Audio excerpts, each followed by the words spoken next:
What's going on, guys? Alright, so I'm here with a few pickups and a few games some friends have found for me that I've needed. So let's take a look at what I got here. Alright, so now my buddy Matthew, who picked me up Kingsville 2 for my birthday, he was at the last week's V-Stock buy 2 get 1 free sale, and for $9.99 he found me a copy of Kingsville in the jewel case. That's awesome. I'm really thrilled about this. The price was amazing. There's probably 2 or 3 copies of this on eBay right now, and I know 1 or 2 of them are sealed. So to actually go out and specifically buy this game, this is just a fine example of what a game really is worth. This game legitimately last year was worth $10. Only because of the hype and popularity of the Dark Souls series has this game's rarity and value been known. And when I say this game, I actually mean this version, the jewel case version. This is a later release than the long box. And like I said, it's quite a bit more rare, quite a bit more valuable. But you know, you can go out there, and this doesn't mean that V-Stock was slipping or anything. They legitimately have in their computers that this game is still a $9.99 game, which it pretty much was earlier this year, last year. So that's awesome. Thank you, Matt. Along with that, he got himself a free game, and he picked me up a copy of RBA Baseball 3. This is probably I think it's the 5th or 6th game I have left for my NES collection. As far as the licensed game goes, there's about, I think, like 10 or so unlicensed games. Alright, so that was awesome. Along those same lines, I picked up a copy of Shadow Tower. Same producers, same people involved. It's From Software. So same people involved with the Kingsville series. Kingsville was 1995. This was 1998, I believe, 1999. This is quite an amazing game. Really shows off what they're capable of. And it's funny because this game came out before early PS2 games like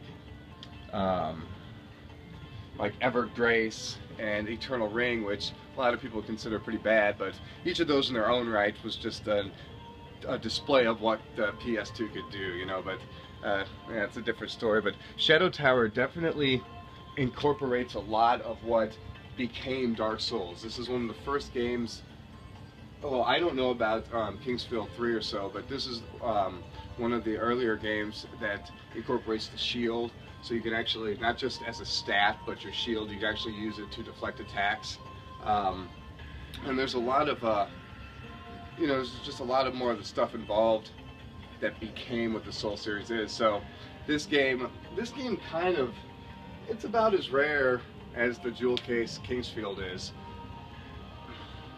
I'm just to throw some numbers out there. This game, I've heard some friends pay, you know, $15 for this. You could probably still find this for $15 at V-Stock and, you know, other stores and stuff. But unless they're checking the current prices, the current prices are I paid $29 for this. This was the last one that was sold, or mine was probably the last 2 sales ago. But I paid $29. There's one on eBay right now for $49, and then there's one on eBay right now for $54.99, and then there's one on Amazon for $49, and there's 4 on Amazon for $100+. So it's just one of those things. You can still find this out in the wild for what it was worth earlier this year, but people have recognized its rarity, its value, and the fact that it's just an awesome game. So yeah, that's Shadow Tower. So yeah, last call if you want to get this for what I think is, you know, a pretty good price on eBay. But yeah, definitely check that one out, even if you can't buy it, the physical copy. So as for those slackers, buy 3 get 1 frees, or buy 2 get 1 free, I picked up Aliens vs Predator for Game Boy. I picked up Batman, the animated series by Konami. This is very much like gameplay like one of the Castlevania games, like Castlevania Adventure. There's some different mechanics in this game that are a lot of fun, including your, you got your grappling hook and just a lot of other neat things, wall climbs and whatnot. So and good music, of course. So yeah, definitely pick that up if you see it around. Okay, for the other games, I got a disc and a manual of Soul Divide. Just wanted to check it out. It wasn't too much compared to what it's actually going for on eBay. or to get it anywhere else really. And you know, I'll probably flip that or just sell it eventually one day. I'm kind of stockpiling now, just for the future.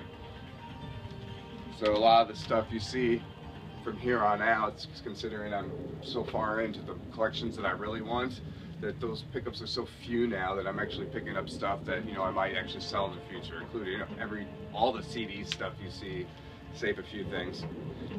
All right, so I picked up Vampire Hunter D by Jalago. I don't know much about this game. I've only seen one of the movies, never watched the anime. The gameplay looks alright though, so I might check that out. But that was one of the free games I got, because I mainly picked up Tenchu and Tenchu 2. These are, while they don't get credit at all, and none of the producers or anybody gets credit, Activision pretty much had all the rights to the publication, I suppose, here in America. But these are both From Software developed games, and the whole idea and everything. So if you like the gameplay of the Soul series, which I keep going on about, you'll definitely like these two games if you haven't played them already. You know, if you have, well, it's neat to look at them from a different aspect, you know who created them. So yeah, definitely wanted to pick those two up. I just haven't had time. There's just so much I've been playing lately that, especially with new PS4 games and whatnot. So I don't know if I showed you guys what I picked up for that, but I will. Okay, and then the store I work at that my buddy Chuck owns, Game Trader 2. I've been working out there a few days now, for about a month. It's pretty awesome, to say the least, as any of you can guess. We cleaned up a lot of the stuff that wasn't moving, that was kind of sitting around, that we just wanted to get out there and open up more stuff. So we had a huge fire sale for our St. Louis community group, and what was left, I just picked up a few things. I mean, in all reality, I probably should have bought everything. It was probably like 20 bucks, but everything was like 25 cents, 10 cents, stuff like that. So we were talking serious fire sale. So I picked up the Bombing Islands. Now the Bombing Islands, we'll just jump over here to some of the Super Nintendo games I picked up. This is a successor to Kemco's Kablooey. Except the Bombing Islands stars Kid Clown from Kemco's Kid Clown game. So, and I picked that up basically just to check out. And then a couple other things I got was I got a Bust a Groove demo disc for PlayStation, and then I got a sealed NBA Shootout 2004 for PlayStation. The only NBA PlayStation game this year. Yeah, this is probably one of the last PlayStation games. And then for the other two Super Nintendo games I got a few weeks ago, or later last week, or some late last week or something. I picked up the Addams Family Values. I picked up Mary Shelley's Frankenstein, and in the background there I picked up Nosferatu. So yeah, a lot of horror games. Mary Shelley's Frankenstein, it looks pretty playable, looks creepy. I say it looks playable. You judge for yourself when you pop it in. And the Addams Family, of course, it's a fun game, lots of cool sprites, things like that. But Nosferatu, yeah, that's a really cool game. It's kind of like Blackthorn in a way, except you just run around punching zombies and werewolves and things. So let's see here. I got a few PS2 games. We'll just run through these really quickly. Kesson, pretty cool if you like the old Nobunaga games. It's like that, except it actually explains what's going on. More From Software or H-Tech games or ASCII games, whatever. RPG Maker 2, Fighter Maker 2. I got a game by Atlas called Korokyu. Kind of like a RPG like race car game. Two of Capcom's last greatest games, Onimusha 2 and 3. I don't know about 3, but 2 is alright. And I picked up one Summoner. So yeah, just popping these in, trying them, and then putting them in a box for the future. So, alright guys, well, that's it for now, and I'll be back to show what I'm doing with some of the current gen stuff. Got a lot of horror stuff these days, a lot of terrifying games. So, alright guys, well, I will see you later. Peace.